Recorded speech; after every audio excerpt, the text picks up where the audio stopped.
Hello everyone, welcome to Riddhi's kitchen. Hello everyone, कशा आहात तुम्ही? मजेत ना? मजेतच राहा. आता 2 दिवसावर रक्षाबंधन येत आहे. त्यासाठी मी मिठाई बनवली आहे, ती पण काजूपासून. 1 वाटी पिठी साखर घेतली, 1 वाटी दूध घेतलं पूर्ण मलाईवालं आणि 1 वाटी दूध पावडर, थोडे पिस्ता आणि 1 वाटी काजू. फूड कलर घेतला आहे पिंक कलरचा आणि तूप घेतलेले. तूप आपण प्रमाणानुसार घेऊया. अशा प्रकारे आपण सर्व साहित्यांनी आज घरगुती पद्धतीने छान अशी मिठाई बनवूया. मिठाई बनवण्यासाठी अगोदर मी काजू चांगले फाईन पेस्ट करून घेतली मिक्सरच्या ह्याच्यात. आणि जेव्हा आपण काजू दळतो ना, तेव्हा एक सतर्क ठेवायचं की काजू दळताना हळूहळू दळायचं, म्हणजे एकदा दोनदा प्लस मायनस करत राहायचं, जेणेकरून ते काजूमधलं जे तेल असतं ते रिलीज होत नाही, नाही तर मग पूर्ण असं चिपकून जातं ते. म्हणून काजू दळताना हे लक्षात ठेवायचं. चला तर मग आता कढई गरम करायला ठेवली, त्यात आता आपण दूध घालूया. दूध हे फ्रीजमधून काढल्यामुळे एकदम गार असं होतं, म्हणून मी दूध 1 मिनटं थोडं नॉर्मल टेम्परेचरवर होऊ देईल आणि लगेच आपण याच्यात दूध पावडर घालूया. जर आपल्याने दूध जास्त गरम झालं तर मग रूम टेम्परेचरवालं दुधात दूध पावडर मिक्स करूनही घातलं तरी चालेल, जेणेकरून त्याच्यात गिठोळ्या पडायला नको म्हणून. आता दूध थोडंसं नॉर्मल टेम्परेचरवर झालं. हे बघा, आता मी दूध पावडर टाकले आणि एकदम स्पीडली असं चमच्याच्या साहाय्याने मिक्स करायचं आहे. दूध आणि दूध पावडर हे चांगलं एकजीव व्हायला हवं, अशाप्रमाणे आपण एकदम फास्ट प्रोसेस करायची, जेणेकरून पूर्ण दूध आणि दूध पावडर मिक्स व्हायला हवेत. आणि दूध लक्षात ठेवा, दूध जास्त गरम नको हवं. माझं दूध फ्रीजमधून काढलेलं होतं, त्याच्यामुळे मी थोडंसं नॉर्मल होताच लगेच दूध पावडर घातलं. आता याच्यात 1 चमचा तूप घालूया.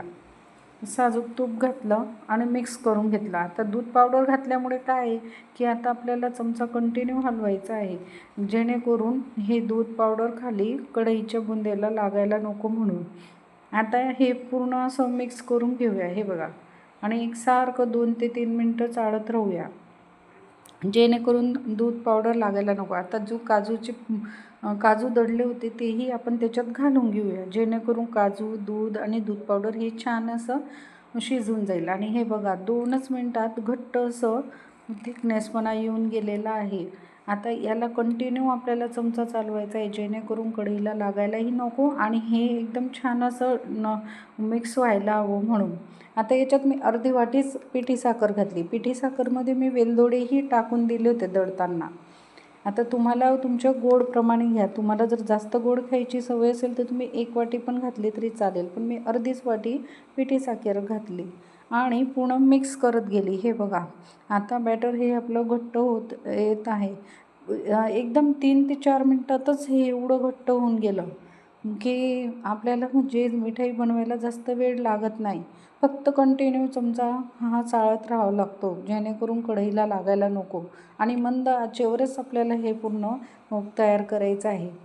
आणि आता सध्याच्या स्थितीला आपण पाहतो, मिठाई म्हटली म्हणजे बाजारात खूप भेसळयुक्त येत आहे. त्यासाठी आपण आता पुढे भरपूर सण आहेत, मग सणांना आपण अशाच नवनवीन रेसिपी बनवून मिठाई तयार करू शकतो आणि अगदी कमी वेळात ही मिठाई होऊन जाते.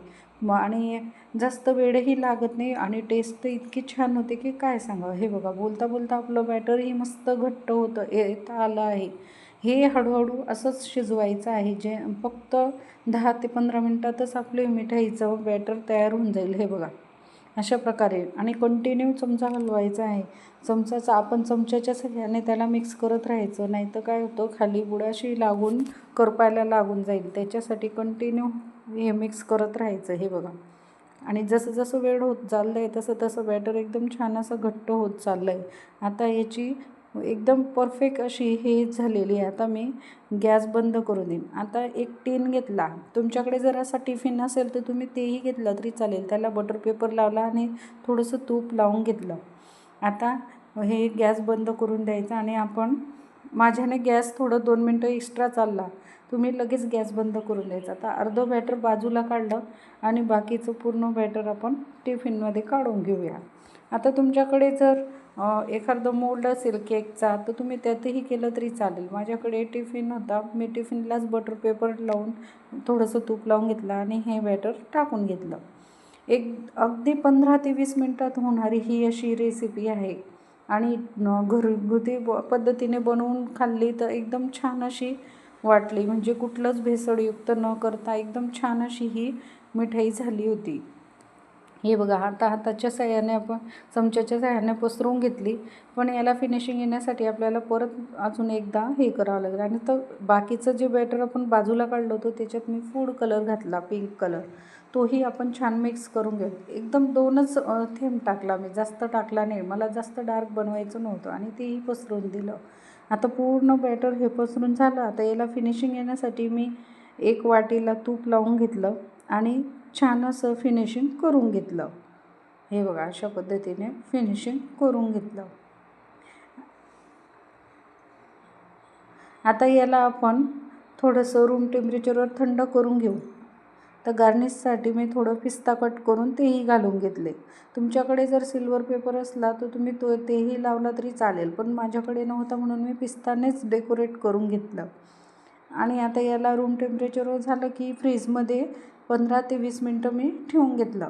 तर अर्धा तास पण ठेवला तरी काही हरकत नाही. हे बघा, अर्धा तासातच मी काय केलं, टिफिनचाच डबा लावून घेतला. त्याच्यावर हे टाकून घेतलं बटर पेपर आणि फ्रीझरमध्येच 20 ते 25 मिनटं ठेवून दिले. जर तुम्हाला घाई असेल तर तुम्ही फ्रीझरमध्ये ठेवत असणार तर त्याच्यावर बटर पेपर परत झाकून आणि पॅक असा डबा झाकून तुम्ही ठेवू शकता.